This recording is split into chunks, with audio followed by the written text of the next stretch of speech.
in the pocket. Still got it. Flips it to the end zone. Touchdown, Dimitri Flowers.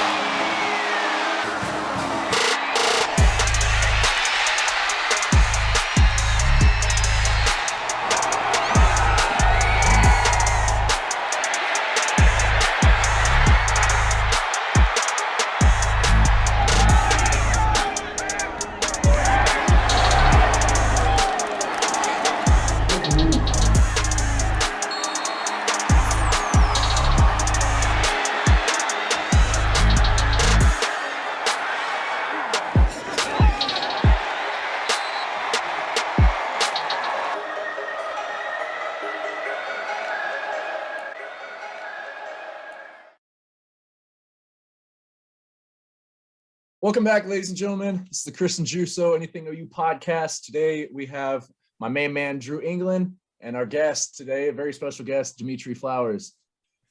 How you guys doing? Good. Happy to have Dimitri on. Yeah, I'm good, man. Trying to make it through this snow, through this little chilly weather. That's awesome. Well, welcome, Dimitri. We're really happy to have you. You were a all Big 12 fullback, H-back, running back. Played for Oklahoma 2014 to 2017. And I'm just going to jump right into questions. Talk about your how you were early enrollee at OU. What was that like? And how were those workouts with Smitty? Yeah, so coming into OU, I was committed to Boise State. Committed the May before my senior year of high school, I'm pretty sure.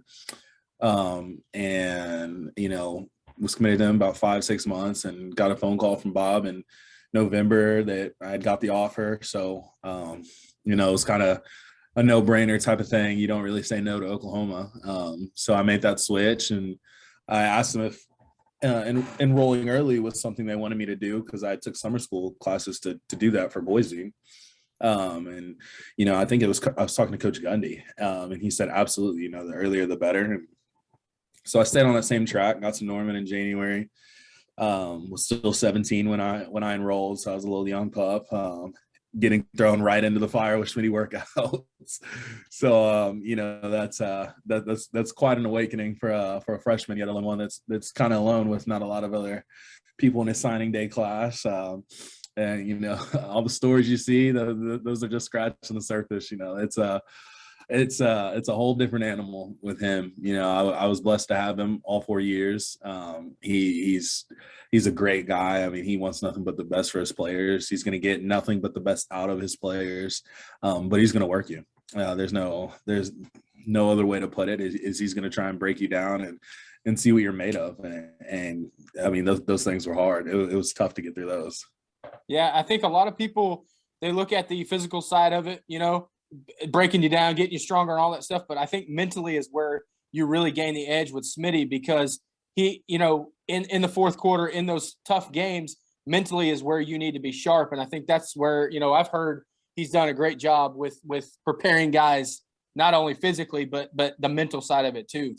Yeah, no, absolutely. That was the biggest thing. Anyone can just get in a gym and go lift every day and get bigger and bigger and stronger. But, it's a mindset with Smitty, especially. He's strict. If you're walking from place to place, even if you're jogging, a light jog almost, he's going to get onto you. You've got to keep going until you feel like you can't give anything else.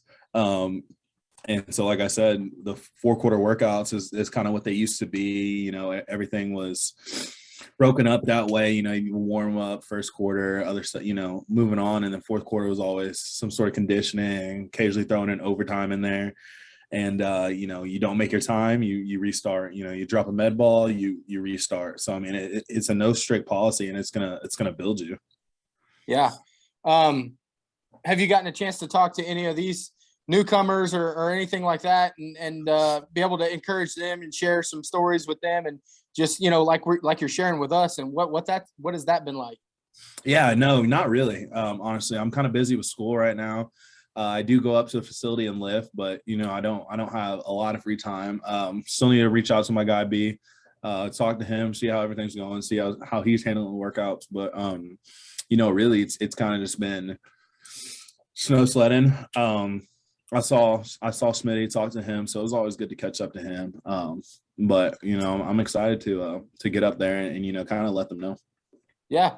So, we know the athletic side of it, and we see it on the field and stuff like that. But talk about what it means to be a student athlete at the University of Oklahoma. What's like that day-to-day type of thing? Kind of break that down for some of our viewers and listeners that may not, understand just the grind and the load that you guys carry. Yeah. So, typical in-season day. Wake up, have a lift. Lifting groups are 6 or 7, somewhere around that time. You get your lift in, shower up. You go to any tutoring. You go to any academic advising classes, anything of that nature. Just to focus on your schoolwork. You go to classes, whatever classes you have, and all that kind of goes in until about 1 o'clock, and then special teams meeting at 1:30, 1:45, position meetings, team meeting in between, get on the field, stretch about 3:15, practice from 4 to 6, anywhere around there, get out, go to dinner. Finally, by the time you're rolling home, it's pretty close to 7, 8 o'clock. And that's if you don't have treatment, if you don't have to get treatment after practice. If you do, add another hour. And sometimes during the season when you're pretty banged up, you don't get home till almost 8, 9, 10, and then you just wake up and kind of do it over again. Yeah. And so it's amazing how especially Division I athletes and guys that are at big time programs like Oklahoma and stuff like that, just the amount of time and the work that you guys put in, not only on the field, but off the field with your studies and everything like that. What would be the one thing that you would encourage maybe an athlete that is maybe watching this or something like that to leave them with? Really take school seriously. At the end of the day, obviously I know a lot of players do go to certain schools to play football, but you got to think about you're getting an opportunity to earn an extremely well degree. They can give you a lot of things after you're done playing. Football doesn't last forever. That's one thing that I did. I built a lot of connections academically. I took my schools and my studies seriously, and it ultimately led me to getting into law school here at OU. So, I mean, that's one thing I don't regret. And that's one thing I would preach is, you have to take school seriously, or else you kind of setting yourself up for, after your playing days. What was it like playing with one of the greatest quarterbacks to ever come to the University of Oklahoma and Baker Mayfield? And do you have like your favorite Baker story, or just one when someone's like, hey, you played with Baker? Like, what's the first thing that comes to mind? Oh man. It's hard to bottle everything up in one sitting. Baker is probably the most competitive guy that I played with. He hates to lose. He has a fierce mindset, fierce mentality. He's one of the hardest workers as well. And obviously everyone knows the story of what he's had to overcome, but it was so fun playing for a charismatic guy like that. Everyone rallied around him on the field. He led the charge. You don't see a lot of quarterbacks getting in fights on the field or, talking shit or, stuff like that. But he was one that, when you see that from your starting quarterback, obviously that makes the entire team fired up and want to go out there even more. Not that we weren't already, but it just gave us an extra edge. Probably my funniest, as bad as it sounds, is hearing all the talk and stuff during the Kansas game in 2017. Yeah. Yeah. I didn't know if you were going to go there, but yeah, let's hear it. Yeah, no, I can't say what he was saying.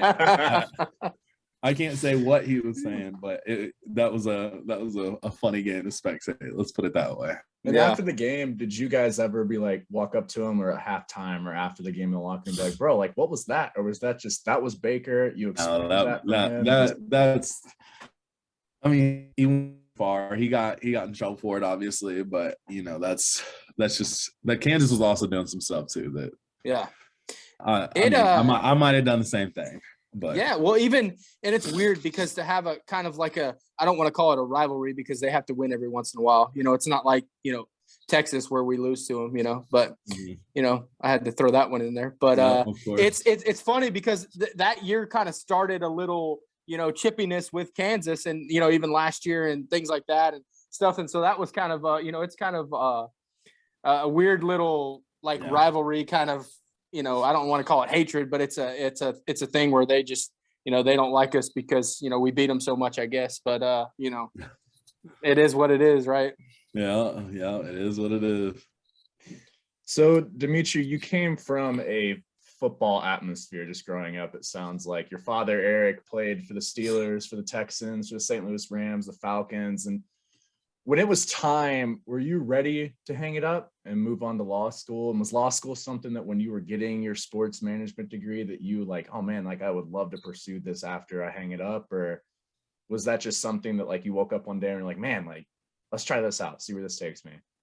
No, not really. Going through, I had no clue what I want to do after football, but I knew a business degree would be something of extremely usefulness, when it came to it. And then as far as hanging it up after, it really was just kind of a weird process. I played, what everyone calls as a fullback in the NFL, and there's not a lot of teams that use that.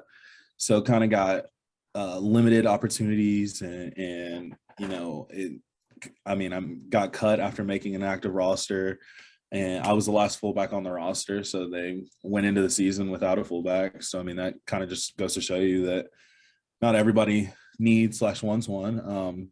So at that point, it kind of was, all right, I don't want to sit around here and chase this dream for years when I can be setting my life up for something better. And obviously it was tough to hang it up. I still love the game, obviously, but I felt like it was time for me to find something else to put a passion in. And just kind of got the urge to go to law school. Like I said, I had those academic connections and reached out to some people, and sure enough, it worked out to where I got to visit, and then, had to study, take the LSAT, do all that good stuff. And, a couple of years later, here we are. That's awesome. And I think, for those of us who know that about you and just your fortitude to go and reach for something, that difficult. Because before we got on here and recorded, we talked a little bit about it. You said, hey, just got to get those studies in. And, I was like, getting my undergrad was hard enough. I can't imagine going after a law degree, but that's really ambitious, and kudos to you for reaching for, something big, because that not a lot of people will stay at it that long, because there's only two types. It's lawyers and doctors, and it's a lot of school, a lot of working hard and stuff like that. And so, man, that's awesome. Yeah, it really is. It's extremely tough, but I find satisfaction in knowing that I did it. And so that, not a lot of people expect former athletes of a high level to, just jump into law school out of all things. So, it's been extremely rewarding, and I'm definitely proud of this accomplishment that I've got, and how far I've come, and, still how far I have to go. Yeah, for sure. So we kind of asked this question, with a lot of the former players and some athletes that we bring on, but, you didn't get to experience the NIL like some of these guys are doing now. What are your thoughts on NIL and how that's a game changer, and even in the transfer portal and stuff like that too? Yeah. We just want to get your thoughts on all that's going on here, starting last year, and now kind of, it's seemingly like the wild west right now. So absolutely. With the transfer portal, I have kind of mixed feelings about it. Because isn't the new rule that you get one free transfer with no penalty or something like that? Which yeah.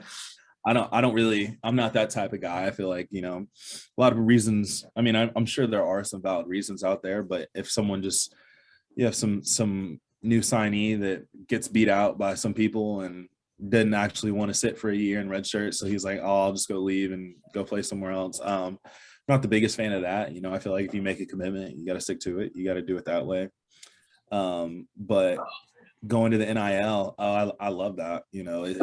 I felt like there's plenty of opportunities and ways to, management. I feel like there's still, legally speaking, there's still some language that could be added to make it better. I'm sure it's just a loose cannon right now, because that's pretty much how anything is when a program first starts being implemented per se. But I think it's extremely great that, you can finally have players start making money off of, their name, their brand. So that's definitely really good.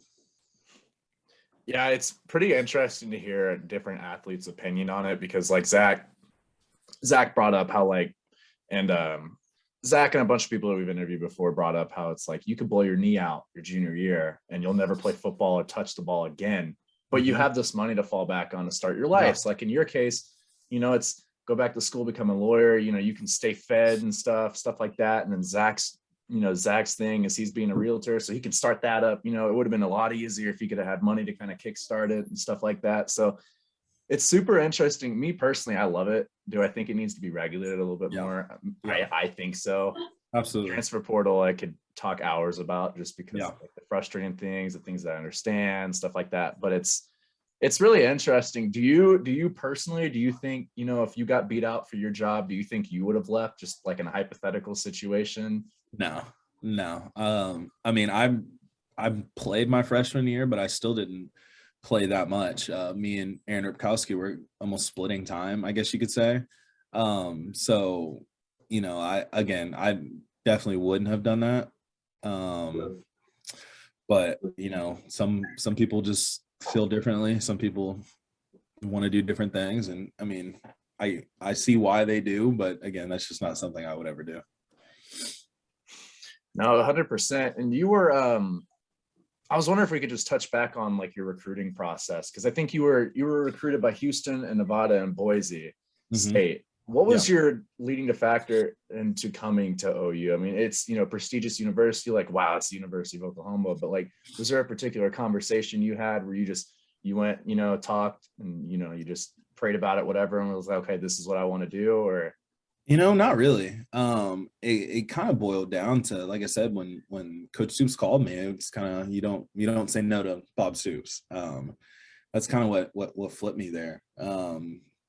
It's look at his legacy, look what he built, look at his tradition. He's in the College Football Hall of Fame now, obviously. So it was one of those where that's just a name you don't say no to.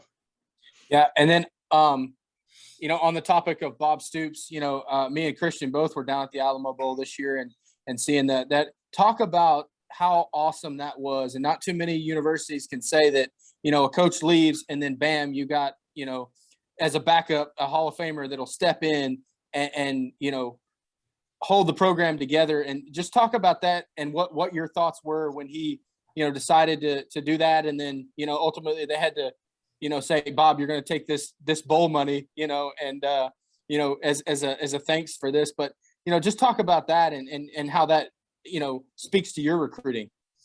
Yeah, it doesn't surprise me one bit. That's the kind of guy that Bob is. He's extremely stand up, all class, nothing fraudulent about it. So, I mean, when he did that, it didn't surprise me one bit. And you're right, there's not a lot of people out there, not a lot of programs that can fall back on someone like that, with his history. I think it was a great move for the transition of head coaches as well.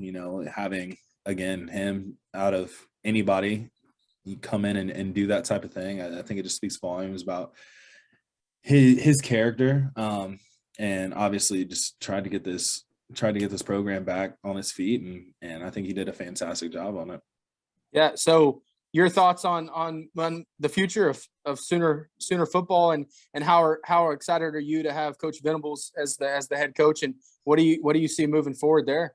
Yeah, I mean, I see we are extremely successful. I mean, I was seeing some stuff on Twitter that this is one of our highest rated recruiting rankings, number 8, which is crazy. And I mean, look at all the stuff we went through the past couple months. I mean, I think what he's done already speaks volumes about what he's about to do in the future. So I mean, I'm super excited for just to see it all unfold, and it makes it even better, especially that I'm here in Norman. So I kind of get a backseat to it and just kind of watch everything go down, and super excited for the future of this team. I think we'll be extremely successful. And there's just super high expectations for, I know, not only within the program, but for everybody outside as well. Yeah, it's super interesting because when everything was going down, everyone was like, panic mode. Oh my gosh, what are we going to do? And Bob just kind of said, hey, we're going to be all right. We're not going anywhere.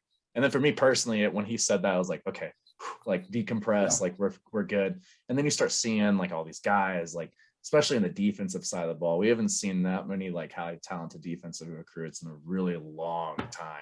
And so it was super refreshing. And then you get, quarterbacks leave, go do what's best for them. And you get Dylan and it's like, okay, like we're good there, like offensive line's going to be solid. Like, okay, now what's next? And you get these running back recruits and stuff like that. It's like, okay, like we're good. You got Turk coming back. So if you don't get the ball past the 20-yard line, he'll kick it to the 5-yard line.